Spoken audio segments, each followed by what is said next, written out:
conversation with one of my daughter's friends. Her friend told me that they would go to a party in high school and there would be everything there. In one corner there would be the ecstasy, MDMA, in another corner cocaine, in another corner Xanax, pharmaceuticals, another corner marijuana, alcohol. Everything is normalized, everything is accessible. More often than not, I find that young people are seeking it out.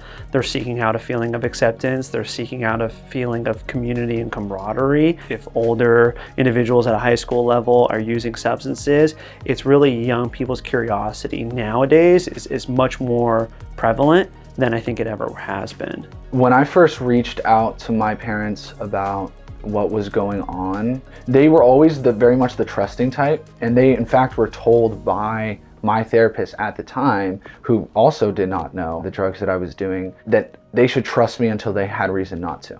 That old school mindset wasn't useful because my parents didn't really have a reason not to trust me, and so they did trust me. It's terrifying. I feel scared almost every day for my friends who aren't sober. 3 of my friends have overdosed and died from fentanyl, and it's just not safe anymore.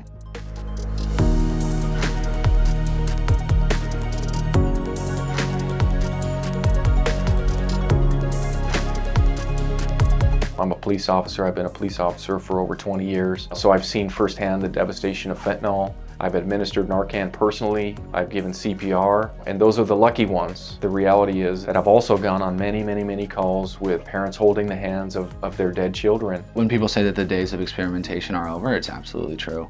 I know 2 buddies who were coming home on a school trip. They were going to college in Indiana, and they were at a party at UW. They were on the bus. They got what they thought was cocaine. One did a bump and overdose, and one did a line, and his heart immediately stopped, and he was permanent brain damage. You know, a lot of people will reach out for help, and a lot of people don't make it because of the reality of the fentanyl that's going around right now. My friend who passed away, they found her journal that night, and her intention was not to overdose and die that night, and she did.